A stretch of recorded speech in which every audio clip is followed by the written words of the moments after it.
28. The Rabble. Zarathustra is still talking about types of people who have a bad effect on those around them, and might diminish your happiness if you don't deal with them correctly. Here, he turns his gaze to the rabble. Life is a well of delight, but where the rabble also drink, there all fountains are poisoned. To everything cleanly am I well disposed, but I hate to see the grinning mouths and the thirst of the unclean. Nietzsche was quite the elitist, and we see it here. The rabble, with their vulgar ways, makes Zarathustra feel disgust.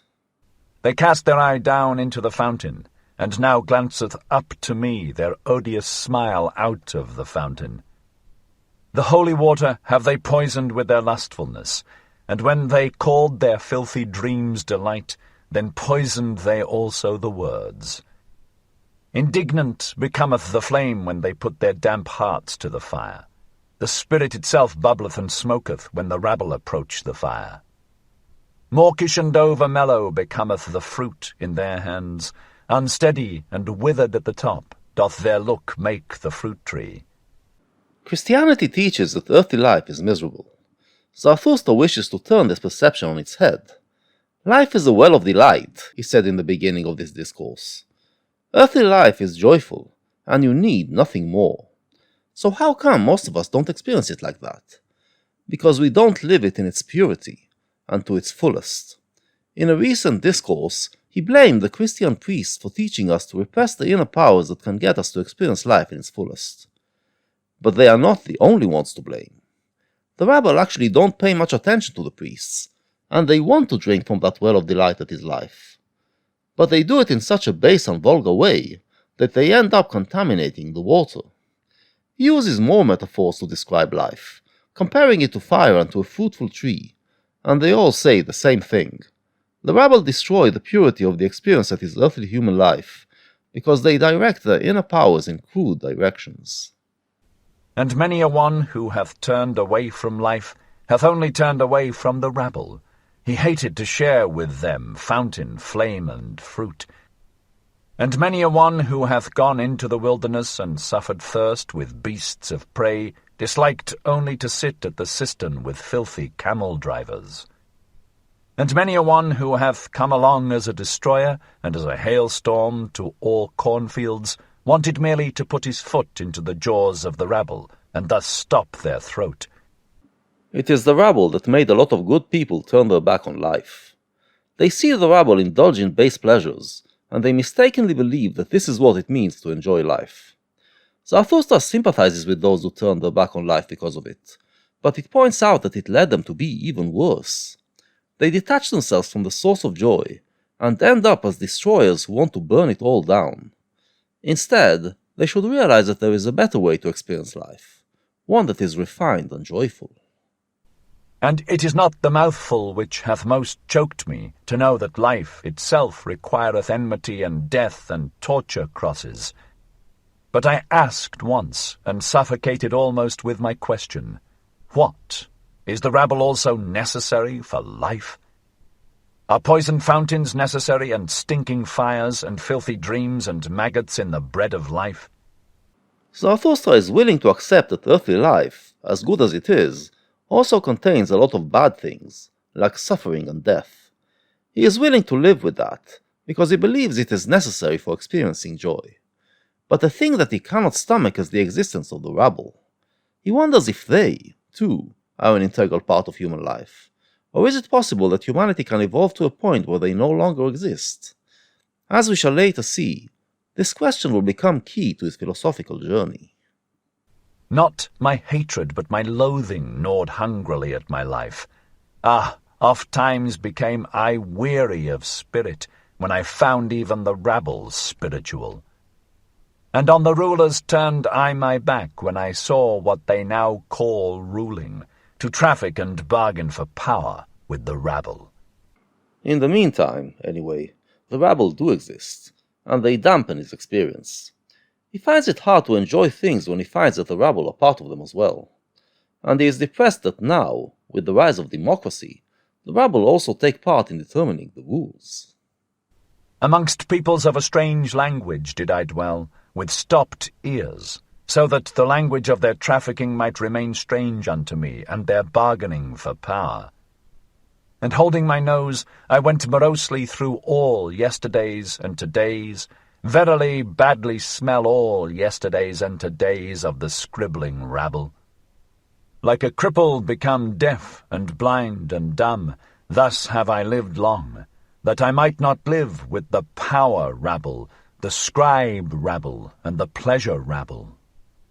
Toilsomely did my spirit mount stairs, and cautiously.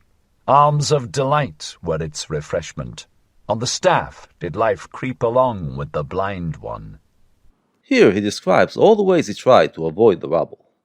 We sense that nothing really worked. What hath happened unto me? How have I freed myself from loathing? Who hath rejuvenated mine eye? How have I flown to the height where no rabble any longer sit at the wells? Did my loathing itself create for me wings and fountain divining powers? Verily to the loftiest height had I to fly, to find again the well of delight. Oh, I have found it, my brethren. Here on the loftiest height bubbleth up for me the well of delight, and there is a life at whose waters none of the rabble drink with me. But then, at some point, he found a way to liberate himself from the rabble. He created a new philosophy and a new way of life, and with that, he completely freed himself from it. They reject his philosophy, so they don't contaminate it. There are two more interesting things he says here. One, he hints that the need to get away from the rabble was the thing that pushed him so high. So, apparently, the rabble does have a positive purpose. Two, he says that in his happiness, he had lost the loathing to the rabble. He simply doesn't care about them anymore, as they cannot touch him. Since loathing is a thing that poisons the spirit, this is a good development. To get rid of the loathing, then, you don't have to try to free yourself from it. You simply have to work on developing the spirit and achieving happiness, and the loathing will go away. Almost too violently dost thou flow for me, thou fountain of delight, and often emptiest thou the goblet again in wanting to fill it. And yet must I learn to approach thee more modestly. Far too violently doth my heart still flow towards thee. My heart on which my summer burneth, my short, hot, melancholy, over-happy summer, how my summer heart longeth for thy coolness. The fountain of delight is simply earthly human life. Once you liberate yourself from all the bad ideas that were instilled in you, the ideas that tell you to repress your life forces and aspire to something beyond life, you realize that life itself is all you need to be happy. It is a constant burning, creating delight after delight. Past the lingering distress of my spring, past the wickedness of my snowflakes in June, summer have I become entirely, and summer noontide. A summer on the loftiest height, with cold fountains and blissful stillness. Oh, come, my friends, that the stillness may become more blissful. For this is our height and our home. Too high and steep do we here dwell for all uncleanly ones and their thirst. The only thing that can increase his happiness is if friends join him there. People who have liberated and developed their spirit like he did. They create a place for themselves, away from the rabble. Cast but your pure eyes into the well of my delight, my friends. How could it become turbid thereby? It shall laugh back to you with its purity. On the tree of the future build we our nest. Eagles shall bring us lone ones food in their beaks. Verily no food of which the impure could be fellow partakers. Fire would they think they devoured, and burn their mouths. He basically repeats the same idea. Him and his lofty friends will create a community that the rabble cannot infiltrate, since the ideas discussed in it are not those that the rabble can handle. The new thing here is that he adds that they represent the future. A future in which these ideas will take over, and, hopefully, make the rabble go extinct. Verily no abodes do we here keep ready for the impure. An ice cave to their bodies would our happiness be, and to their spirits. And as strong winds will we live above them, neighbours to the eagles, neighbours to the snow, neighbours to the sun. Thus live the strong winds. Again, the same idea. This time he uses the metaphor of a strong wind to describe himself and his friends, and how they live above the rabble. This metaphor will serve him in the next section as well.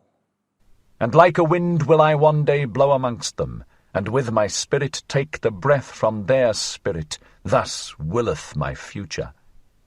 Verily a strong wind is Zarathustra to all low places, and this counsel counselleth he to his enemies, and to whatever spitteth and speweth, take care not to spit against the wind.